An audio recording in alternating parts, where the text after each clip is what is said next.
नमस्कार। राष्ट्र सह्याद्री के हिंदी संस्करण में आपका स्वागत है। चांद को सदियों से सभी देखते आए हैं। अलग अलग भावनाओं और महत्व के साथ चांद से हमारा रिश्ता जुड़ा है, लेकिन चंद्रयान ने मानो इस रिश्ते को और भी करीब बना दिया है। इसी खगोलीय विषय पर पेश है करण नवले की ये खास रिपोर्ट। भारतीय संस्कृति में ग्रह नक्षत्रों को भगवान का दर्जा दिया गया है।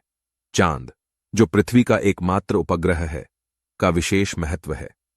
विश्व के इतिहास में चांद ने मानव धर्म, संस्कृति और पौराणिक कथाओं में एक महत्वपूर्ण भूमिका निभाई है।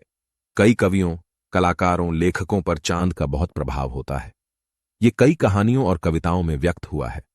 दिलचस्प बात यह है कि कोई भी प्रेम कहानी चंद्रा के जिक्र के बिना पूरी नहीं होती। प्रेम कहानी में मधुचंद्र का विशेष आकर्षण है। चांद प्रेम, रहस्य और मन से जुड़ी भावना का ग्रह है। चांद की कलाओं ने पारंपरिक कृषि पद्धतियों को महत्वपूर्ण रूप से निर्देशित किया है। मुस्लिमों के लिए ईद और हिंदुओं के लिए चतुर्थी, कोजागिरी पूर्णिमा, ये चांद के धार्मिक महत्व पर प्रकाश डालती है। कवि माडगुलकर का चंदा मामा का गाना आज भी जवान और बूढ़ों की जुबान पर है। इसरो के चंद्रयान 3 ने दुनिया और भारत के लोगों को चांद का वास्तविक दृश्य दिखाया। चंद्रयान 3 40 दिनों की सफल यात्रा के बाद चांद पर उतरा और भारत मां के सपूतों ने चांद को अपना बनाकर इतिहास रच दिया। पूरे देश में हर्षोल्लास था। प्रधानमंत्री नरेंद्र मोदी ने दक्षिण अफ्रीका दौरे पर रहते हुए भी वीडियो कॉन्फ्रेंसिंग के जरिए इसमें हिस्सा लेकर वैज्ञानिकों का अभिनंदन किया। यह भारत की ताकत का क्षण है। यह भारत में नई ऊर्जा, नए विश्वास, नई चेतना का क्षण है। अमृतकाल में अमृत की वर्षा हुई। हमने पृथ्वी पर एक प्रतिज्ञा की और उसे चांद पर साकार किया। मोदी ने कहा, हम अंतरिक्ष में नए भारत की नई उड़ान के गवाह बने हैं। भारत चांद के किसी भी हिस्से पर अंतरिक्ष यान उतारने वाला चौथा देश माना जाएगा। इससे पहले केवल अमेरिका, सोवियत संघ और चीन ने ही ये उपलब्धि हासिल की है। हालांकि भारत चांद के दक्षिणी ध्रुव पर अंतरिक्ष यान उतारने वाला पहला देश बन गया है।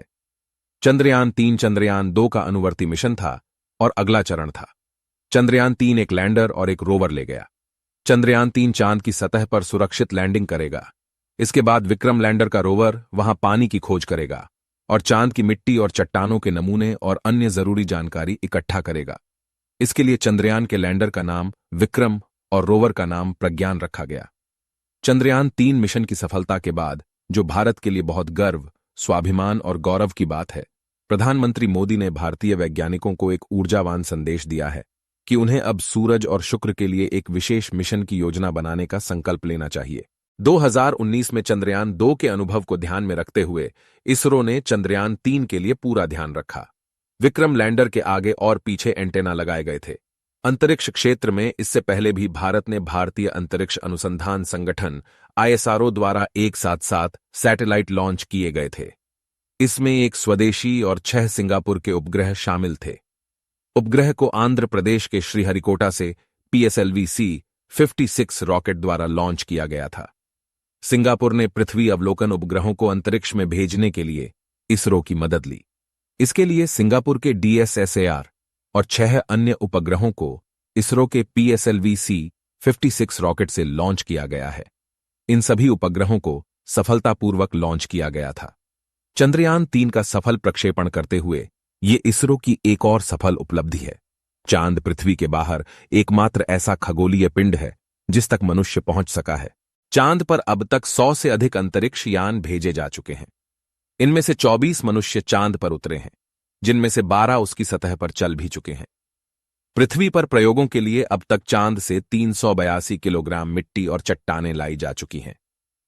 अक्टूबर 2008 में इसरो द्वारा अपने पहले अंतरिक्ष चंद्र मिशन चंद्रयान 1 के मूल्यांकन के दौरान जिन निरीक्षणों को दर्ज किया था, उनके मुताबिक चांद के निकट और दूर दोनों पक्षों के त्रिआयामी मानचित्र बनाना और चांद की पूरी सतह की रासायनिक और खनिज उपलब्धता का सटीक मानचित्रण करना, ये प्राथमिक उद्देश्य थे।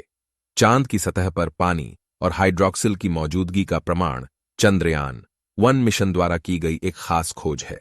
इस खोज से जुड़े डेटाबेस से ध्रुवीय क्षेत्र में पानी और हाइड्रोक्सिल की प्रचुरता की जानकारी भी सामने आई है।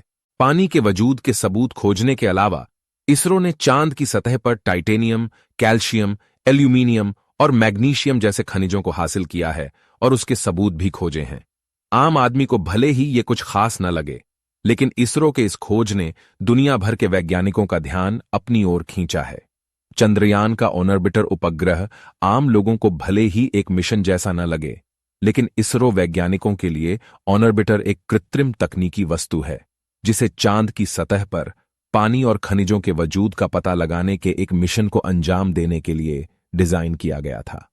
चंद्रयान एक मिशन का प्राथमिक उद्देश्य चांद की भौगोलिक स्थिति, चांद की सतह पर खनिजों की उपलब्धता को समझना था।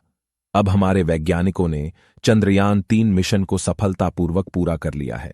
सूरज और चांद को भगवान के रूप में पूजने वाले भारत ने अब वैज्ञानिक प्रगति के जरिए एक ऐसी उपलब्धि हासिल की है जिससे दुनिया को ईर्ष्या होगी। इसरो के चंद्रयान-3 मिशन ने दुनिया को यह विश्वास दिला दिया है कि भारत भविष्य में अंतरिक्ष संशोधन में दुनिया का नेतृत्व करेगा। हमारे ये बुलेटिन आपको कैसे लगते हैं? ये हमें कमेंट करके जरूर बताएं। हमारा हर नया बुलेटिन आप तक सबसे पहले पहुंचे, इसके लिए सब्सक्राइब भी करें और लाइक करना बिल्कुल न भूलें। धन्यवाद।